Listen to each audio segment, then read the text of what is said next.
Assalamu alaikum wa rahmatullah. Barkanmu da sake kasancewa a cikin wannan shirinmu na fagen ra'ayi. Sunana Shamsu Shatima, a tare da ni akwai Sunana Muhammad Jamil. So, Malam Muhammad Jamil, ina so ne mu tattauna dangane da yanda ake amfani da social media musamman a arewacin Najeriya. Okay. So, Malam Jamil, wani rawa kake ganin social media yake takawa a mu'amalarmu na yau da kullum da kuma kasuwancinmu? Ita social media ita ce komai zan iya cewa a kasuwanci a yanzu haka. Gani da cewa yanda mutane suke tallata hajarsu a social media kenan, kaman Facebook da su TikTok hakan nan. Kaga ita Facebook dai tana da mutane over 3 billion kenan a yanzu haka. Yawa, wanda suke users kenan. Yawa, so kuma a last year 2025 Facebook ta yi generating wajen over 123 billion dollars.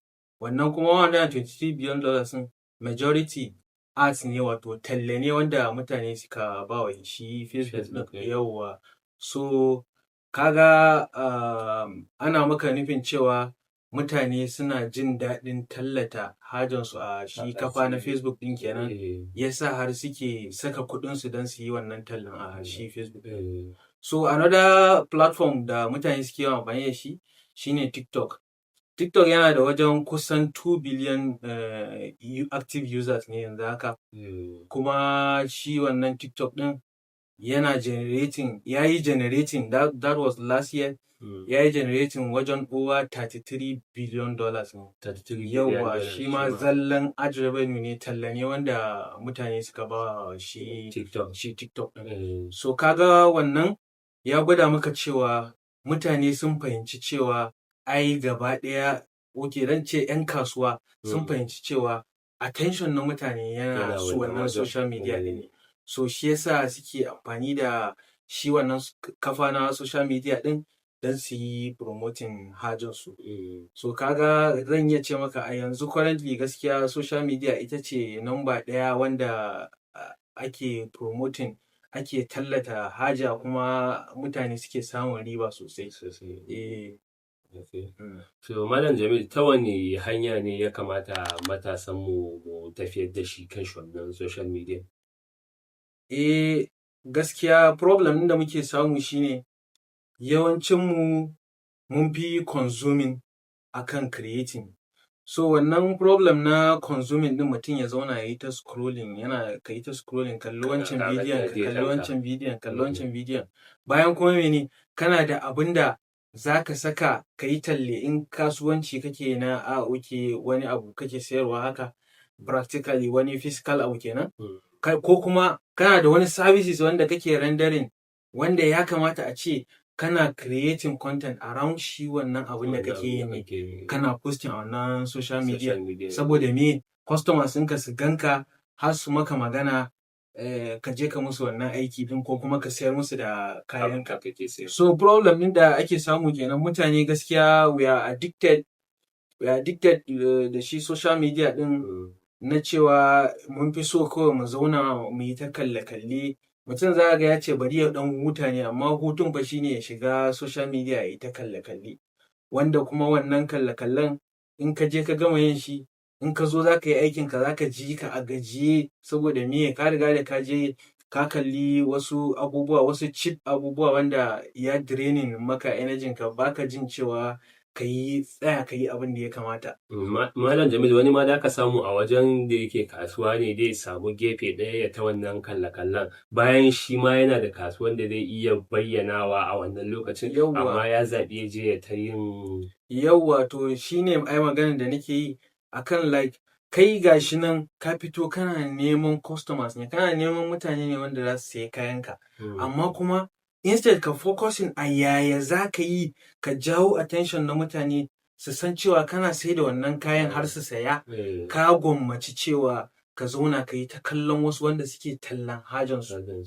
Ka gane? So like gaskiya matasa ya kamata mu tsaya mu ringa duba abubuwan da muke yi. Ya kamata mu tsaftace activities din mutum ba ma a shi wannan social media din ba, saboda yana ci mana lokuta, yana samu irin like za ga mutum kawai ya zauna sakaka baya zuwa yi abu, gashi yana da abubuwan da ya kamata ya yi, amma saboda wannan social media din zai ta cin time kuma ya zo ya ringa gwada maka ai baya da lokacin yi kaza, bayan kuma ga abin da ya zo na yake yi wanda ba zai kare shi ba. So wannan like gaskiya abin da ya kamata kenan mutane, tun ba mu matasa kenan mu da muke tasowa, mu tsaya mu tantance abubuwan da ya kamata. Okay, like kana so ka dan duba social media ne, ya zamanto akwai yanda ya kamata, akwai platforms da ya kamata ka bi. Okay, business ɗinka kaza ne, so ya kamata ka bi competitors ɗinka kenan, wayanda abokan kasuwancinka wayanda suke sai da irin abu irin naka, wai saboda me da ka koyi abubuwa da dama yanda ake mu'amala da kwastomomi. Yawwa, so duk irin wayannan abubuwan ya kamata, ba wai mutum yanzu kai gashi kana sai da kaya amma kuma ka je kai ka kalli comedy, ka kalli kwallo, ka yi mai zalla, kuma wayannan abubuwan wanda kawai sharholiya ce, ba masu da haɗi da kai abin da kake sayarwa ko kake service. Yawwa, so kaga wannan kuma ci baya ne maka, saboda lokaci ne yake kure maka. Yawwa, lokaci ne yake kure maka, wanda ga shi social media kana da dama. Abin da fa nake so mutane su gane shine wannan era da muke ciki na shi wannan social media din, ba a taɓa yin wannan era irin wannan ba. Social media ba da ka shiga ka promoting kayanka free ne, ba za ka kashe naira wajen tallan kayanka. Shekarun baya, before ka yi tallan kayanka a magazine sai ka biya kuɗi, a gidan TV, BATV for example, ya ka biya kuɗi a maka wannan tallan, gidan rediyo ya ka biya kuɗi a maka wannan tallan. Amma yanzu kaga social media ya shigo na cewa za ka iya tallan hajanka, za ka yi bidiyon abinka ne kawai ka ɗawa free, za ka yi tallan ka free, kuma za ka samu masu saya free kyauta, babu commission. Yawwa. So like mutane suna wasa da irin wayannan damammaki din, wanda kuma gaskiya abu ne wanda ka san wani shi zai ce maka ai ya fara, amma kuma iya views din shi za ga 100 views. Ka san fa akwai mutanen da ba su gane cewa da ka ga kamar views kaza ka gani ka samu, amma ana kallon abinka. Har yanzu wani views in da yake gani dan kaɗan yana bashi tsoro haka. To ai saboda ba mu valuing din shi ne. Like wannan views 100 din da za ka je ka biya kuɗi a sa maka a magazine, mutane nawa ne za su gani? Ba tabbas. Mutane nawa ne za su gani? Shi a rediyo da sa maka tallan, mutane nawa ne za su gani? Za su ji, ko ba haka ba? Amma mene, ka zo ka saka abu ka samu mutane 100 ba, mutane 100 sun gani. Mutane 100 sun kalla, minin yanzu azin har ka samu mutane 100 wanda suka kalla abunka. Ya kamata like ka ji daɗi ne, saboda ban kashe ko naira ba. Kuma ko shagon ka ne ma baka da tabbacin mutum 100 za su zo maka ma shago a rana. Ya dai mutane yanzu to za a ce tallan za ka yi, ba ma su zo din ba, irin mutane 100 a rana su san da cewa kana sai da kaya, before ka yi wannan aikin ai za ka wuni. Ba kai ba aiki ba. To ka gani, amma cikin kankanin lokaci ka yi bidiyo ka saka, saboda kawai ka samu wannan dan views sai ka ji kawai ai kawai jikinka ya mutu, ka yi kawai ba za ka rinka yi ba, tunda kana ganin wani ai gashi ne yana yi yana samun views da yawa, me yasa ni na yi kuma nawa ban samu views ba? Duk kuma problem ɗin da ake samu kenan, wanda ya kamata gaskiya a duba kuma a gyara. Insha Allah. So Malam Jamil, duba da yanda yara suke shiga shi wannan social media a kullum, ta wani hanya ya kamata mu tafiyar da tarbiyyansu da kuma yanayin mu'amalansu na yau da kullum? Kasan akwai wani abu da yake faruwa, za ga baba ya saya wa yaro ko yarinya waya, amma kuma bari ya tsaya ya saita masa wannan wayan ba, ko kuma ya saita mata wannan wayan ba. Abin da ya kamata a ce. Yawwa, tunda har kai ka je ka siyo wayan, ya kamata ka ɗauki responsibility na cewa ga yanda ya kamata a ce wannan yaro ko wannan yarinya ta yi amfani da wannan wayan. So kaga yanzu a ce ni a ce na siya wa yaro na waya. First thing da zan fara shine problem din shine za ga wai su iyaye da su ce ai yaro ya koyi abu kawai da ya koyi abu da kansa. Ka gane? So kaga irin wannan shine yaro zai fada hatsari, zai je yi wani abu. Tunda duk abin da watakila ya zo masa kawai shine zai mai da hankali a kai. Yawwa kuma za ka ga mene, za ka ga iyayen suna gujen like social media, wai ba su so yaro ya fara wannan social media bayan sun san cewa lallai ko ba daɗe ko ba jima zai zo ya fara ko da a ɓoye. Ka fahimta? Saboda zamani ne na wannan abun. Iyakacin yadda za ka yi ka controlling wannan abun shine ka shigar da yaron da wuri, sai kuma mene ka ba shi hanyar da ya kamata ya bi. So like ka ga example na ce maka a ce ni na sai wa yaro na waya, abin da zan fara shine zan buɗe masa Facebook. Idan na buɗe masa wannan Facebook ɗin, zan saka age ɗin shi. Yanzu da a ce yaro nan da na saya masa wayan shekaran 13 ko 12. Yawwa zan saka wannan 12 years ɗin, like zan buɗe account ɗin. Bayan na buɗe wannan account ɗin, zan shiga settings, akwai time management. Zan yi managing, zan yi sa daily limit wanda cewa ina so, ba na so wannan yaron ya ringa wuce awa 3 a wannan platform ɗin gaba ɗaya a rana. Zan saka limitin ya zama cewa 3 hours. Ka fahimta? Yawa zan je next thing, zan je akwai team care ko kuma ce parental care kenan, wanda shi duka social media suna shi, inda wajen da zaka iya controlling, supervising shi activity na yaronka daga account ɗinka.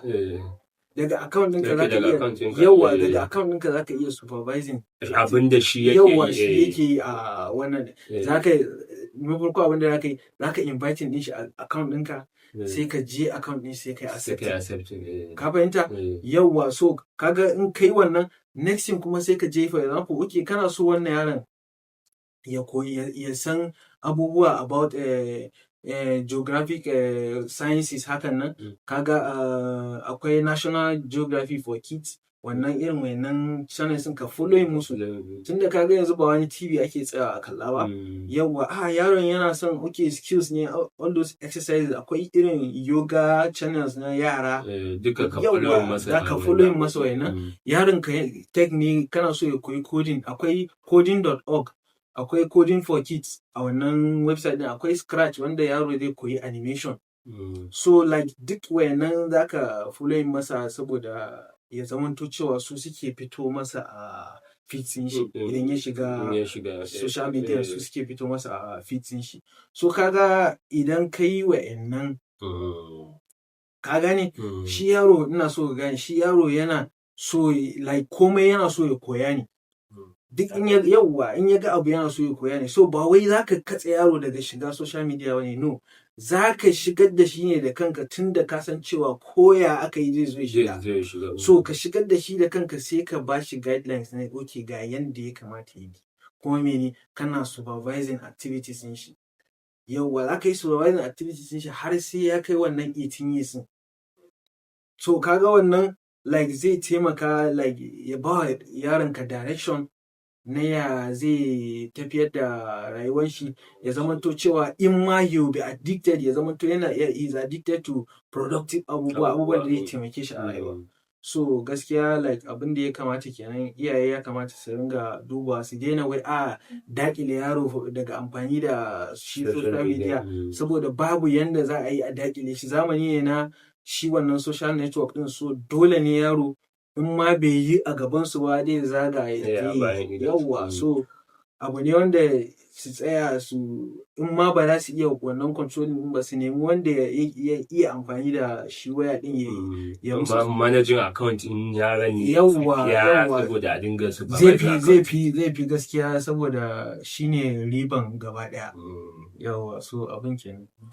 So barkanmu, kun ji kaɗan daga cikin tattaunawarmu da Malam Jamil na yau, musamman a maganin da muka yi a shi yadda za a kiyaye tarbiyyar yara a shi wannan social media. Maganganun sun ɗauki hankali na sosai, kuma su ne abin da ya kamata a ce iyaye mu mai da hankali a kai. Don yana da kyau a ce kai uba ka san me ne yaranka yake yi, da waya a hannun shi. Saɓanin haka yaro zai je ne ya yi gaban kanshi. So ku biyo mu a wannan shiri domin ci gaba da samun abubuwa, sannan inda wani abun da kuke so mu tattauna a kai, ƙofa a buɗe yake da za ku iya sanar da mu domin mu tattauna a kai.